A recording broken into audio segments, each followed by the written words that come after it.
నమస్తే welcome to city news. Delhi TDP parliamentary party కార్యాలయంలో AP IT విద్యాశాఖల మంత్రి నారా లోకేష్ టీడీపీ ఎంపీలతో ప్రత్యేకంగా సమావేశమయ్యారు.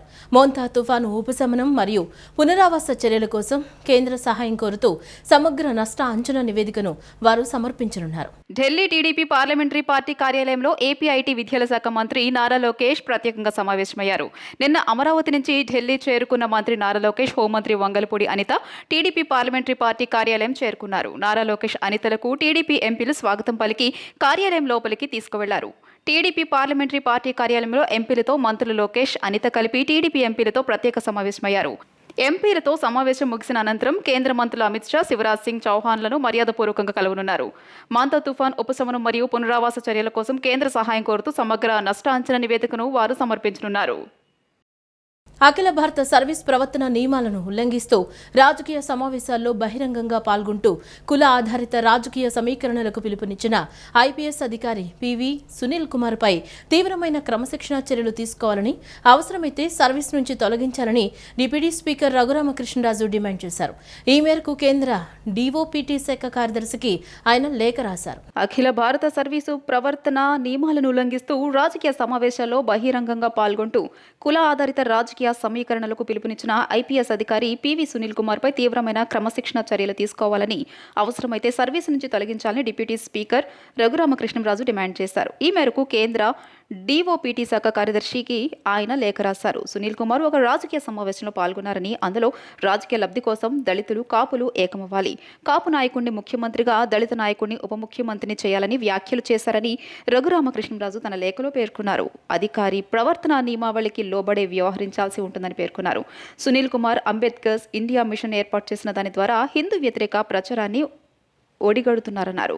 బలహీన వర్గాల మధ్య వైర్యాన్ని, వేర్పాటువాద భావజాలాన్ని ప్రచారం చేస్తున్నారని తెలిపారు. ఆయన తీరు పై గతంలో తాను ఎంపీగా ఉన్నప్పుడు కేంద్రానికి లేఖ రాస్తే అప్పటి వైసీపీ ప్రభుత్వానికి పంపింది, కానీ అప్పటి రాష్ట్ర ప్రభుత్వం ఎలాంటి చర్యలు తీసుకోలేదు అని పేర్కొన్నారు. పరిస్థితి తీవ్రత, సున్నితత్వంతో పాటు తాను సమర్పించిన ఆధారాలను పరిశీలించాలని కోరారు. వాటి ఆధారంగా సునీల్ కుమార్పై కఠినమైన క్రమశిక్షణ చర్యలు తీసుకోవాలన్నారు. అవసరమైతే సర్వీస్ నుంచి తొలగించాలని డిప్యూటీ స్పీకర్ రఘురామకృష్ణరాజు కోరారు. అందరికీ నమస్కారం. ఈరోజు నేను ఒక వీడియో చూసా. అదేమిటంటే పివి సునీల్ కుమార్ ఐపీఎస్ ప్రముఖ రాజకీయ నాయకుడు కూడా ఆయన అవతారం ఎత్తాలనే ప్రయత్నంలో ఉన్నట్టున్నారు. ఇదండి ఈ మహానుభావుడి కథ. సో ఏం చేయాలి? ఒక ఆల్ ఇండియా సర్వీస్ ఆఫీసర్కి కోడ్ ఆఫ్ కండక్ట్ ఉంటుంది, సర్వీస్ రూల్స్ ఉంటాయి. దాని ప్రకారం కుల మతాల గురించి కానీ, అన్నిటికన్నా ముఖ్యంగా రాజకీయాలు, ప్రభుత్వంలో ఎవడు ఉండాలి, ఎవరు ఉండకూడదు, ఇటువంటి మాటలు వాళ్ళకి నిషిద్ధం. మరి అయినప్పటికీ కూడా ఒక రాజకీయ నాయకుల్లాగా మరి ఇప్పుడున్న ముఖ్యమంత్రి వీరికి అర్హత లేదు, ఎందుకంటే మరి ఆయన కాపు కాదు, దళితుడు కాదు, అన్నీ మాట్లాడినట్టుగా ఇతని మాటలున్నాయి. మరి ఎందుకు ఉపేక్షిస్తారో ఇటువంటి వారిని నాకైతే అర్థం కాదు. ఇమ్మీడియట్గా యాక్షన్ తీసుకోవాలి, లేదంటే ఇంకా అధికారుల మీద ప్రభుత్వానికి ఎటువంటి అడ్మినిస్ట్రేటివ్ రూల్స్ పెట్టుకుని ఉపయోగం లేదు. అందరూ కూడా ఇలా రాజకీయాల గురించి రాజకీయాలు మాట్లాడుకోవచ్చు. కూటమి సర్కార్ రైతాంగానికి చేసిన మోసాలను నిలదీయాలని సిపిఐ రాష్ట్ర కార్యదర్శి గుజ్జుల ఈశ్వరయ్య పిలుపునిచ్చారు. డిసెంబర్ 10న సిపిఐ ఆంధ్రప్రదేశ్ రైతు సంఘం ఆధ్వర్యంలో రాష్ట్ర వ్యాప్తంగా ఆందోళన చేయనున్నట్లు ఒక ప్రకటన ద్వారా తెలిపారు. ఖరీఫ్ సీజన్లో 50 లక్షల మెట్రిక్ టన్నుల ధాన్యం కొనుగోలు చేస్తామని, అందుకు గాను 6,70,00,000 గోనె సంచులు అందుబాటులో ఉంచుతామని చెప్పి ఆచరణలో రాష్ట్ర ప్రభుత్వం తీవ్రమైన నిర్లక్ష్యం చేస్తుందని సిపిఐ రాష్ట్ర కార్యదర్శి గుజ్జల ఈశ్వరయ్య విమర్శించారు. కనీసం గోనె సంచులను రైతాంగానికి అందించడంలో విఫలమైందని, తేమ శాతం పేరుతోనూ ధాన్యం రంగు మారిందని, రాళ్లు రప్పలు ఉన్నాయని ధాన్యం కొనుగోలు చేయకుండా అనేక కొర్రీలు పెడుతున్నారని ఈశ్వరయ్య రాష్ట్ర ప్రభుత్వంపై ధ్వజమెత్తారు. తుఫాను ప్రభావంతో పంటలు దెబ్బతింటాయని, తీవ్ర ఆందోళన చెందుతున్నారని, కనీసం పంటను ధాన్యాలను ఆరబెట్టుకోవడానికి తడవకుండా కాపాడుకోవడానికి పట్టాలు కూడా ఇవ్వకపోవడం బాధాకరమన్నారు. కొనుగోలు నిబంధనలు సడలించి ప్రతి ధాన్యపు గింజను కొనుగోలు చేయాలని ఈశ్వర్య రాష్ట్ర ప్రభుత్వాన్ని డిమాండ్ చేశారు. ఆ మేరకు నేడు ఒక పత్రికా ప్రకటన విడుదల చేశారు. పౌర సరఫరాల మంత్రి నాదెండ్ల మనోహర్ పేపర్లకే పరిమితమయ్యారని, ఆచరణలో శూన్యమన్నారు. కొనుగోలు కేంద్రం, రైతు సేవా కేంద్రం, రవాణా ఇన్ఛార్జీలు, కస్టోడియన్ ఆఫీసర్లు, రైస్ మిల్లర్స్ కుమ్మకై ధాన్యం దళారులకు అమ్ముకునే విధంగా వ్యవహరిస్తున్నారన్నారు. క్షేత్రస్థాయిలో ధాన్య రైతులు ఇబ్బంది పడుతుంటే నాదెండ్ల పర్యటనలకే పరిమితం అవుతున్నారని పేర్కొన్నారు. దీంతో 75 కేజీల బస్తాన్ని 1200 రూపాయలకు అమ్ముకుని బస్తాకు 400 రూపాయల నుంచి 500 రూపాయల వరకు నష్టపోతున్నారని, కొనుగోలులో జరుగుతున్న నిర్లక్ష్యాన్ని, దోపిడీని నివారించాలని కోరారు. ధాన్యంతో పాటు పత్తి కొనుగోలు విషయంలో పీఎం యాప్ల పేరుతో అనేక ఇబ్బందులు పెడుతున్నారన్నారు. మొక్కజొన్న కొనుగోలు చేయడానికి ఇంతవరకు కేంద్రాలే ఏర్పాటు చేయలేదని విమర్శించారు. కొనుగోలు నిబంధనలను సడలించి ధాన్యం, మొక్కజొన్న, పత్తి తదితర పంటలను మద్దతు ధరలకే సేకరించాలని, అరటి పంటకు మద్దతు ధర ప్రకటించి కొనుగోలు చేసే విధంగా చర్యలు చేపట్టాలని డిమాండ్ చేశారు. ఉల్లి పంట రైతులకు హెక్టార్కు 50,000 రూపాయలు ఇస్తామని హామీ మేరకు పరిహారం తక్షణమే అందించాలని డిమాండ్ చేశారు. భారత కమ్యూనిస్ట్ పార్టీ సిపిఐ రాష్ట్ర సమితిగా ఆంధ్రప్రదేశ్ రైతు సంఘం సిపిఐ నేతృత్వంలో డిసెంబర్ 10వ తారీఖు రాష్ట్ర వ్యాప్తంగా 26 జిల్లాల్లో రైతాంగం ఎదుర్కొంటున్నటువంటి సమస్యల పరిష్కారం కోసం రాష్ట్ర ప్రభుత్వం పైన ఒత్తిడి తీసుకొని వచ్చేటువంటి క్రమంలో భాగంగా ఆందోళన కార్యక్రమానికి పిలుపునిస్తూ ఉన్నాం. రాష్ట్రంలో ఉన్నటువంటి కూటమి ప్రభుత్వం రైతాంగ సమస్యలు పరిష్కరిస్తున్నామని చెప్పడమే తప్ప ఆచరణలో దానికి పరిష్కారానికి మార్గాలు ఎదగకుండా కేవలం ప్రచార పటోపాల్లో రైతాంగాన్ని ముంచి తేలుస్తూ ఉంది. రైతు యొక్క క్షేమం కోరుకున్నటువంటి ప్రభుత్వం అయితే రైతు భరోసా ఇస్తామని చెప్పినటువంటి ప్రభుత్వం అన్నదాత సుఖీభవ అని పేరు పెట్టడమే తప్ప అన్నదాతకు ఈ 2 సంవత్సరాల కాలంలో రావాల్సినటువంటి 40,000 రూపాయల్లో ఎంత రైతులకు ఇచ్చారో ఈ ప్రభుత్వాన్ని చెప్పమని చెప్పి అడుగుతా ఉన్నాం. అదేవిధంగా బెంతా తుఫాన్ వచ్చి లక్షలాది ఎకరాలు నీటి మట్టం అయిపోయి పంట పూర్తిగా నష్టపోయి విధ్వంసం జరిగితే పంట నష్ట అంచనాల్లో అక్రమాలు, పంట నష్టం సరిగా వేయకపోవడం, వేసినటువంటి దానికి కూడా నష్టపరిహారం ఇవ్వకుండా రైతాంగాన్ని ఇబ్బందులు కలుగజేసినటువంటి పరిస్థితి నేడు రాష్ట్రంలో కొనసాగుతూ ఉంది. అదేవిధంగా ఈరోజు రైతులకు ఉచిత పంటల బీమా పథకాన్ని గతంలో అమలు చేసే వాళ్ళు ఈరోజు స్వచ్ఛంద బీమా పథకం అనేటువంటి పేరుతో రైతాంగాన్నే డబ్బులు చెల్లించేటువంటి పద్ధతుల్లో ఈరోజు ఈ ప్రభుత్వం చర్యలు తీసుకుంటుంది. ఇది ఏమాత్రం కూడా రైతాంగానికి సమర్థనీయం కాదు. ముదునూరి సత్యవర్ధన్ కిడ్నాప్ కేసులో 2 నిందితులకు విజయవాడ ఏసీబీ కోర్టు రిమాండ్ విధించింది. కోర్టు వారెంట్లు జారీ చేసింది. నిందితుల్లో తేళ్లప్రోలు రాము, వజ్రకుమార్ ఆ వారెంట్ను రీకాల్ చేయించుకోవడానికి సోమవారం కోర్టుకు హాజరయ్యారు. Gannavaram TDP office computer operator Mudunuri Satyavardhan kidnap కేసులో 2 నిందితులకు విజయవాడ ఏసీపీ కోర్టు రిమాండ్ విధించింది. కోర్టు వారెంట్లు జారీ చేసింది. ఈ కేసులో గన్నవరం మాజీ ఎమ్మెల్యే వల్లభనేని వంశీమోహన్ అనుచరులు కొమ్మ కోటేశ్వరరావు, తెల్లప్రోలు రాము, వజ్రకుమార్, ఎర్రంశెట్టి రామాంజనేయులు, చేబ్రోలు శ్రీనివాసరావు, వేణు నిందితులుగా ఉన్నారు. వాళ్ళంతా ప్రస్తుతం పరారీలో ఉన్నారు. ఈ 6 పరారీలో ఉన్నారని, నాన్ బెయిలబుల్ వారెంట్ జారీ చేయాలని అప్పట్లో పోలీసులు పిటిషన్ దాఖలు చేశారు. దీంతో కోర్టు వారెంట్లు జారీ చేసింది. నిందితుల్లో తెల్లప్రోలు రాము, వజ్రకుమార్ ఆ వారెంట్ రీకాల్ చేయించుకోవడానికి సోమవారం కోర్టుకు హాజరయ్యారు. న్యాయాధికారి పి భాస్కర్రావు వారికి ఈ నెల 15వ తేదీ వరకు రిమాండ్ విధిస్తూ ఆదేశాలిచ్చారు.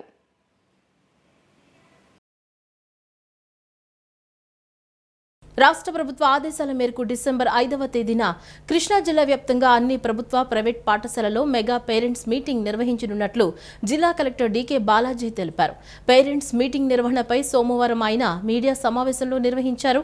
విద్యార్థులు, తల్లిదండ్రులు మెగా పేరెంట్స్ మీటింగ్ను సద్వినియోగం చేసుకోవాలని సూచించారు. ఈ విడత కేవలం ప్రభుత్వ పాఠశాలల్లోనే పేరెంట్స్ మీటింగ్ నిర్వహిస్తున్నామని వెల్లడించారు. పాటు సక్సెస్ఫుల్ గా జరిగి ఉంది. ఈ మెగా పేరెంట్స్ టీచర్స్ మీటింగ్ ఉద్దేశం ఏంటి అంటే, ఇప్పుడు మనం ఒక పిల్లవాడి భవిష్యత్తులో బాగా రాణించాలి అంటే ఖచ్చితంగా పేరెంట్స్, టీచర్స్ ఇద్దరిది పాత్రం కీలకంగా ఉంటది. చాలా టైమ్స్ పిల్లల పురోగతి ఏంటి అనేది పేరెంట్స్ తెలిసి ఉండదు. కొన్ని టైమ్స్ పేరెంట్స్ సహకారం ఉంటే బాగుంటుంది అని టీచర్స్ కూడా అనిపిస్తూ ఉంటది. ఈ 2 అంశాల నేపథ్యంలో పేరెంట్స్ కి మళ్ళీ టీచర్స్ కి మధ్యలో ఒక వారధి లాగా పనిచేసే ఉద్దేశానికి మనము ఈ మెగా పేరెంట్స్ టీచర్స్ మీటింగ్ ఏర్పాటు చేశాము. ఈసారి ఓన్లీ గవర్నమెంట్ స్కూల్స్ లో ఈ డిసెంబర్ 5వ తేదీ ఉంటుంది. పేరెంట్స్ అందరూ కూడా తప్పనిసరిగా రావాలి.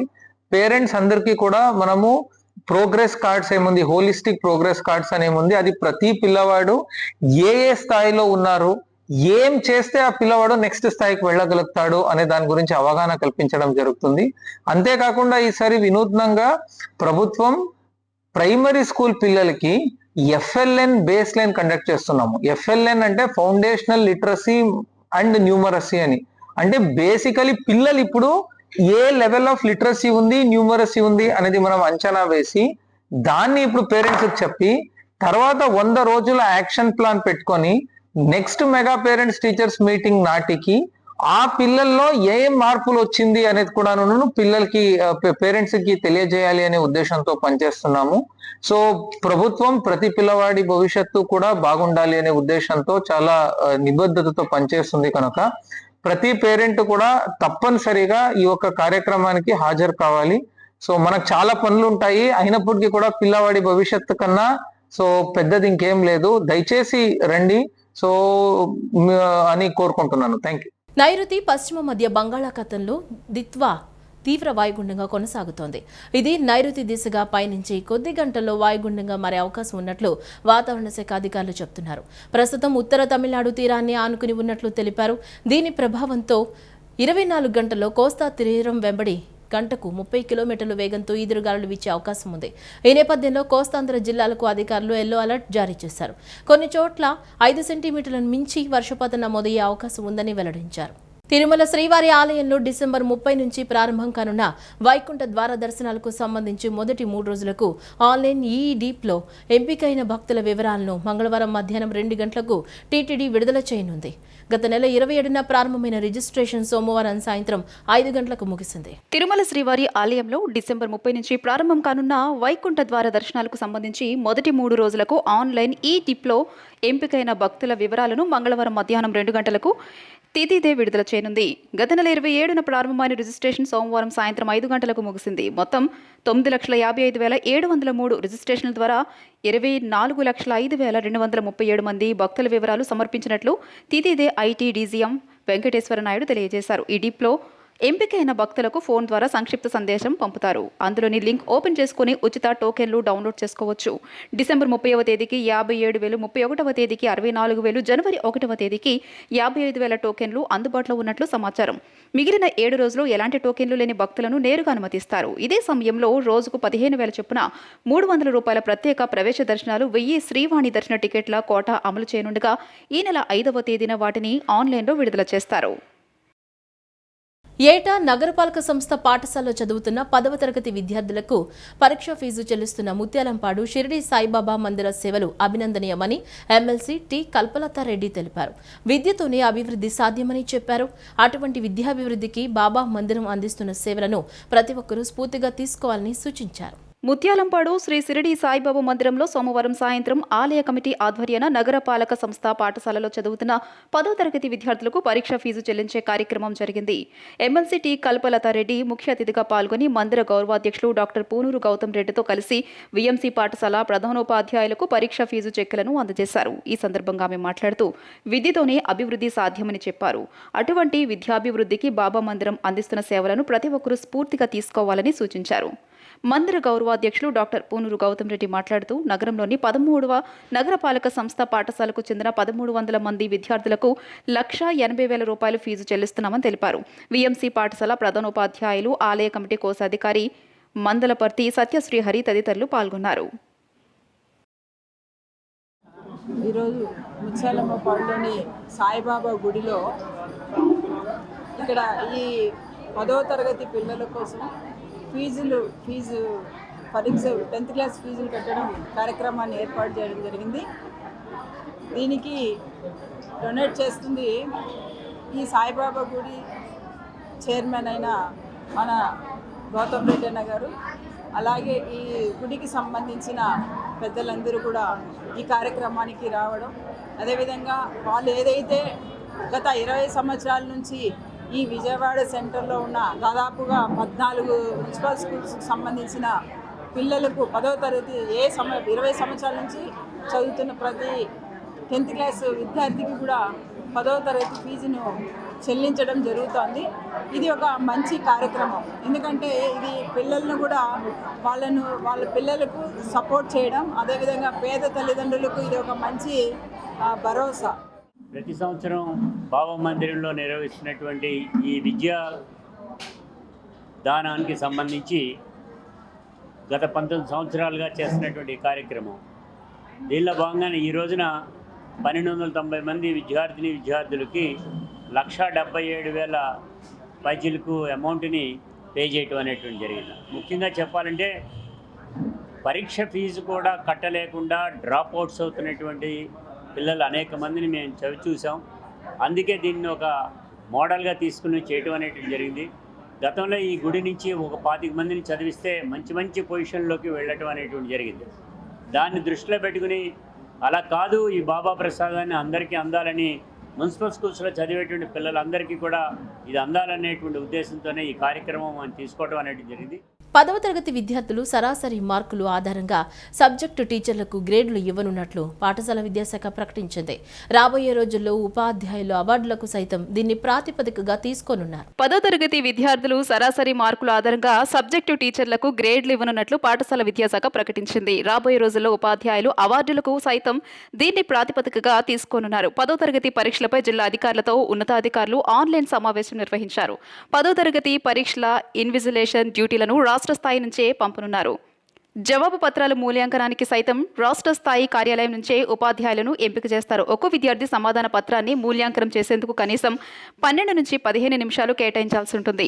ఈ నెల 15 తర్వాత 10వ తరగతి విద్యార్థులెవరిని ఇతర కార్యకలాపాలకు వినియోగించకూడదని సూచించారు. ప్రతిరోజు వారికి పరీక్ష నిర్వహించి మార్కులను ఆన్లైన్లో అప్లోడ్ చేయడంతో పాటు ప్రతిరోజు నిర్వహించే స్లిప్ టెస్ట్ సమాధాన పత్రాలను పబ్లిక్ పరీక్షలు పూర్తయ్యే వరకు ప్రధాన ఉపాధ్యాయులు భద్రపరచాలని విద్యాశాఖ ఆదేశించింది. విద్యార్థులను దత్తత తీసుకునే విధంగా రాష్ట్ర స్థాయి నుంచే సూచనలు చేస్తారు. మరోవైపు 1 నుండి 5 తరగతుల వారికి నిర్వహించే FLN సర్వేను వాస్తవ పరిస్థితులకు అనుగుణంగా చేపట్టాలని ఆదేశించారు. ఈ వార్తలు ఇంతటితో సమాప్తం. నమస్కారం.